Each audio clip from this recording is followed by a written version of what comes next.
somewhere above 3,000 meters, where the wind does not merely blow but carves, where the cold is not a season but a permanent condition of the earth itself, there is a kitchen that has no parallel in the modern world. It has no refrigerator, no gas line, no timer, no cookbook. What it has instead is a flat iron pan, blackened by 1,000 fires, a stone hearth that doubles as the room's entire heating system, a clay tandoor sunk into the floor, and a woman who learned everything she knows from watching her mother, who learned it from watching hers. In the Afghan mountain winter, meals are not simply prepared. They are engineered under pressure, and every single choice, what to cook, when to cook it, how long to let it rest, what to pair it with, carries consequences that extend far beyond flavor. In these highlands, where villages can be snowbound for 3 or 4 consecutive months, a meal is also a survival decision. And yet, if you were to sit beside that hearth and watch the bread rise and listen to the tea come to a boil in a pot that has outlasted multiple generations, you would not feel deprivation. You would feel something else entirely. You would feel the deep hum of a system that actually works. The question that most outsiders never think to ask is not what these people eat in winter. The question is how they planned for this moment 6 months before it arrived. Because by the time the first serious snowfall seals the mountain passes of Badakhshan, Nuristan, or the Wakhan corridor, the kitchen is already stocked. Not by chance, not by luck, by a logic that took centuries to perfect. If you enjoy discovering the hidden intelligence behind traditional ways of life, the kind of knowledge that never made it into any textbook, consider subscribing and turning on notifications. Stories like this one take time to find, and we don't want you to miss them. Let's begin with something that seems almost too simple to analyze. Bread. In the Afghan highlands, bread is not a side dish. It is the meal's architecture. Everything else, the tea, the stew, the dried fruit, the occasional cheese or fat, orbits around the bread. And the bread that rules this mountain winter is called naan, though here it carries nothing of the restaurant softness that most people associate with that word. Mountain winter naan is dense, chewy, slightly smoky, and warm in a way that seems to hold heat longer than physics should allow. That last quality is not accidental. The clay tandoor, which in lowland Afghan culture is used primarily in warmer months, becomes the winter kitchen's most critical tool precisely because of the way it manages heat. A tandoor is not simply a hot surface, it is a sealed thermal environment. When dough is pressed against its interior walls, the bread bakes from 3 directions simultaneously: radiant heat from the walls, convective heat from the trapped air, and direct conducted heat from the clay itself. The result is a bread with a sealed crust that acts as insulation for the soft interior. This matters enormously at altitude, where the outside air temperature can drop to -20 or lower. Bread that cools too quickly becomes a frozen mass. Bread baked in a tandoor retains warmth significantly longer, which means it feeds longer, which means the body has more time to absorb its energy. This was never written down as engineering, but it is. Flour in these mountain kitchens is almost always whole grain, stone ground, heavy with bran and germ that refined flour strips away. At high altitude in winter, the body burns calories at a rate that would alarm most nutritionists in a modern city context. The physical demand of simply staying warm, of breathing cold air, of walking through snow, of carrying water from a frozen stream, activates metabolic processes that need sustained fuel, not quick energy spikes. Whole grain flour provides exactly that. The complex carbohydrates release slowly, steadily, across hours rather than minutes. The women grinding this flour, or carrying it from the last market visit before snowfall, understand this without having studied biochemistry. They know only that their mothers baked with this flour and that people stayed strong. That knowledge, passed through demonstration rather than explanation, is one of the most reliable forms of nutritional engineering that exists. But bread alone cannot carry a mountain winter. And here is where the Afghan Highland kitchen begins to reveal a second layer of intelligence that most visitors entirely overlook. The dried goods stored in the autumn become the winter pantry's backbone, and understanding how they were chosen reveals a deliberate logic about what the body actually needs when the cold becomes structural.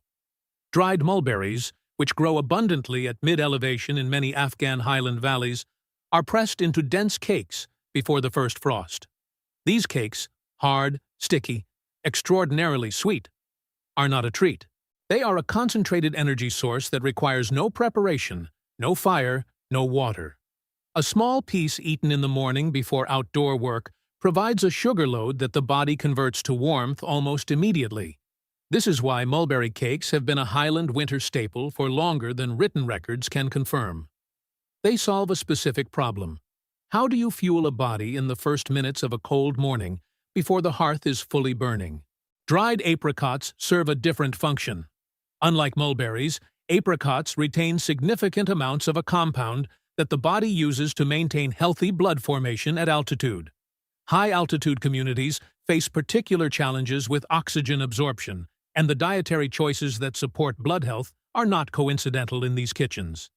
Dried apricots hang from beams, are layered in clay pots, are pressed between wooden boards throughout every Highland house you will find at altitude.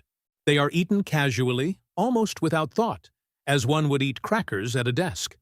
But their presence in the diet is solving a problem that the residents of this altitude have faced for generations, and their storage reflects careful planning. They were harvested at peak ripeness in summer, dried slowly in open air at a time when the sun was strong but not scorching, and then sealed in the coolest room of the house to prevent fermentation. Every one of those steps required observation and timing. None of it was casual. The fat rendered from sheep tail, a thick, intensely caloric substance that modern nutrition culture might view with alarm, is the winter kitchen's hidden engine. Tail fat from the Karakul or Hazara breeds of fat-tailed sheep is not used as a flavoring. It is used as a primary fuel source. It goes into bread dough, into the base of every stew, into the pan used to fry the flatbread rounds cooked directly over the hearth when the tandoor is rested. Gram for gram, fat delivers more than twice the caloric energy of carbohydrates. At temperatures where the body must generate its own heat continuously, fat consumption is not excess. It is the difference between a body that maintains its core temperature and one that begins to fail. This is one of the places where modern assumptions most dramatically misread the mountain winter diet. What looks heavy and rich when viewed from a warm apartment is actually calibrated. The ratio of fat to carbohydrate to dried fruit in a typical Highland winter day's eating is not arbitrary. It tracks almost exactly to what exercise physiologists now describe as optimal cold weather endurance fueling. The people who built this diet did not have access to sports science. They had access to consequence. If you ate wrong, you felt wrong. If you felt wrong in winter at altitude, you were in danger. The diet that survived was the diet that worked. And then there is the tea. If bread is the architecture of the Afghan mountain winter meal, black tea is its circulatory system. Tea is served before food, with food, after food, between meals, before sleep, and upon waking. This is not a cultural quirk about hospitality, though it is that too. Tea in this context is performing multiple physiological functions simultaneously, and understanding them changes how you see every cup. At altitude, the body loses hydration faster than at sea level. Breathing cold, dry air pulls moisture from the lungs continuously. Physical exertion in the cold compounds this. Dehydration at altitude accelerates altitude-related symptoms, fatigue, headache, cognitive impairment. And it progresses quickly in winter because the thirst sensation is blunted by cold. The act of drinking hot tea multiple times throughout the day keeps the body consistently hydrated through a method that actually encourages consumption. The warmth itself is pleasurable in the cold. You drink not only because you know you should, but because your hands want to hold something hot. The warming effect of hot tea on the core body temperature is not merely psychological. A cup of hot liquid raises internal temperature directly, reduces the body's need to generate compensatory heat from calories, and delivers that effect within minutes.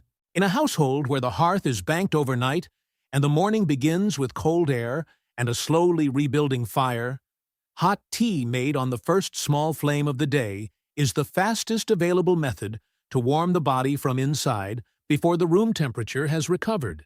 It costs almost no fuel to boil a small pot of water, and it delivers immediate, measurable relief. The tea itself, dark, loose leaf, steeped long, also provides compounds that support alertness without the cortisol spike of more aggressive stimulants. In a day filled with careful physical labor, with tasks that require both stamina and attention, sustained mild alertness is precisely what is useful, not the sharp peak and drop of something stronger. The mountain workday is long and demands that attention be maintained evenly across it. The tea supports that profile, and this is where the third element of the title begins to take on weight: firelight. The hearth in an Afghan mountain home in winter is doing something that no modern heating system replicates. It is organizing life. Around the hearth, the family's daily rhythm is structured. Meals happen at the fire. Work that can be done indoors, spinning wool, repairing tools, tending to infants, processing dried goods, happens within reach of its warmth. The fire is not decoration. It is the nucleus of the household's thermal and social organization. But understanding the firelight means understanding the fuel, because the fuel is the hidden constraint that shapes everything else. At high altitude, trees are scarce. Timber is precious and used primarily for construction and essential tool repair. The primary fuel for mountain winter hearths is dried dung, compacted and stacked in the autumn against the outer wall of the house. This is not a poverty indicator. It is a resource solution of remarkable efficiency. Dried animal dung burns slowly, consistently, and with a heat profile that is actually better suited to the low oxygen environments of high altitude than wood.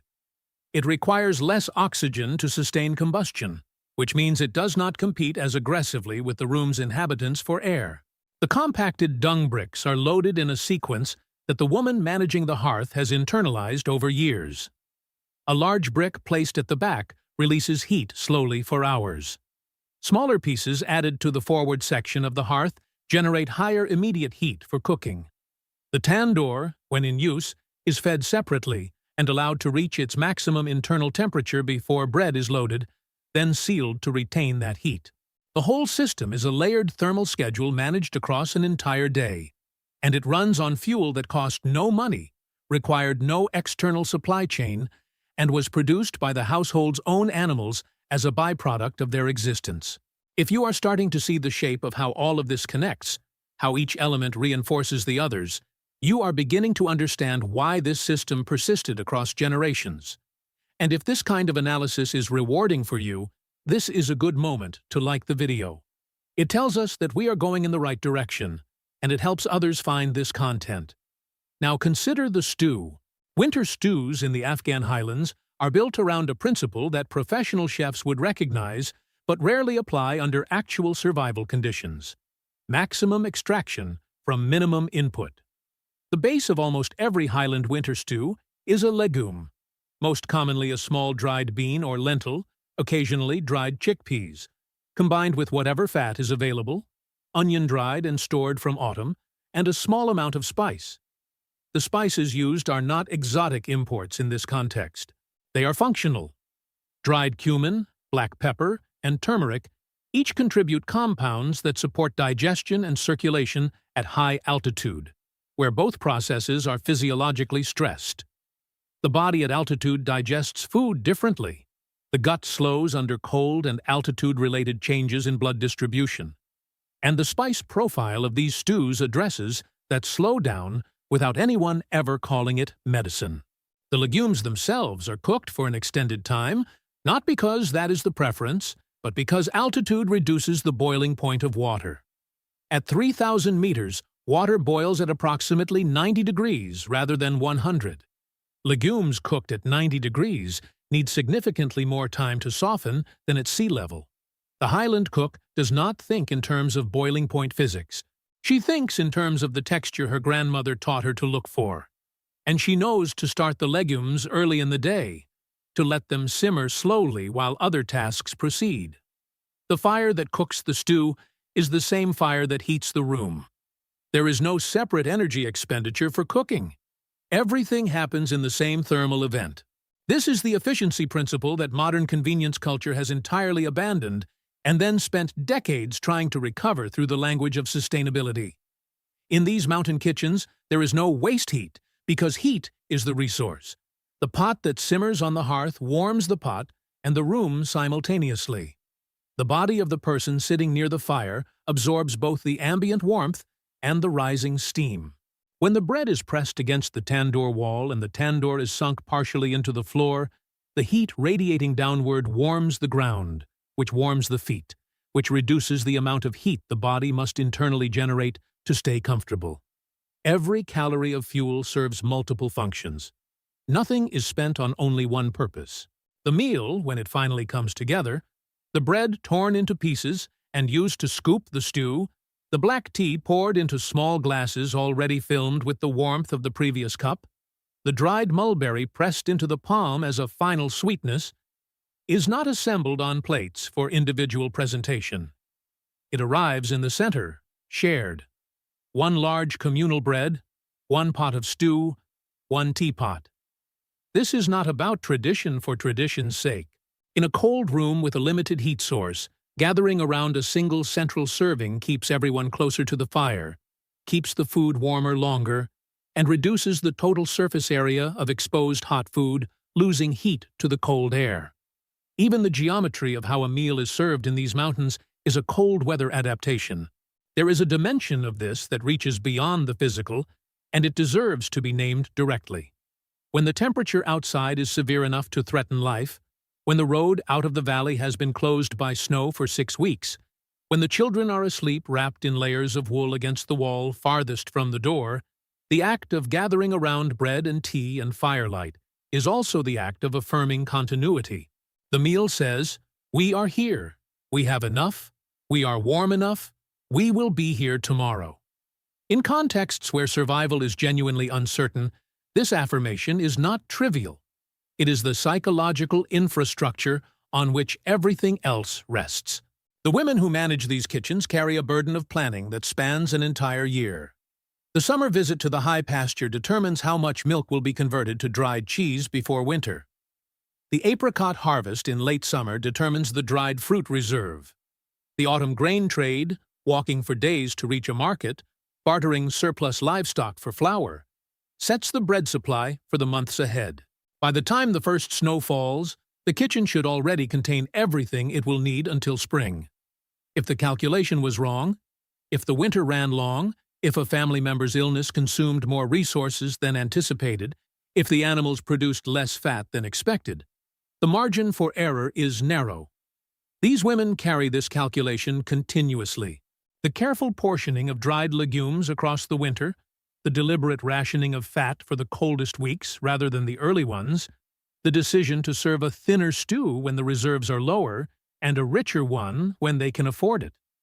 All of this is resource management at a level of precision that any logistics professional would recognize. And yet the meal never feels like rationing. This is the most surprising thing, and perhaps the hardest to explain to someone who has not experienced it. In the way these meals are prepared and shared, the unhurried attention to the bread, the careful pouring of tea, the warmth of the hearth giving the room a quality of golden light that the word firelight only begins to capture. The experience of eating is protected from the anxiety of scarcity. The family does not sit at the hearth and count what remains. They sit and eat, and are warm, and drink their tea. The planning happened earlier, in other moments. The meal itself is allowed to be a meal. This separation between the labor of provision and the peace of the act of eating is something that people in abundant societies have largely lost and now pay therapists and wellness coaches to try to recover. In Afghan mountain kitchens in winter, it is built into the structure of the day. The worry belongs to the planning season. The eating belongs to the meal. By late winter, when the stored reserves are at their lowest and the days are beginning very slowly to lengthen, the diet shifts without drama into what remains. The bread portions may be slightly smaller. The stew may have fewer legumes and more water. The tea remains constant, because tea is the one element that costs the least and provides the most immediate comfort. The dried mulberry cakes, now few, are saved for children and for the eldest members of the household, whose bodies tolerate the cold least well. The fat, carefully kept back through the deep winter, is used more generously now because the body needs it most in the final weeks before spring opens the passes again. This late winter adjustment happens without announcement, without complaint, without the drama that modern deprivation narratives would impose on it. It happens because the person running the kitchen knows what is there, knows what is needed, knows the sequence in which each resource is most valuable, and applies that knowledge quietly, every day, in the choices that no one watches but everyone benefits from. Subscribe if you want to keep finding people like this.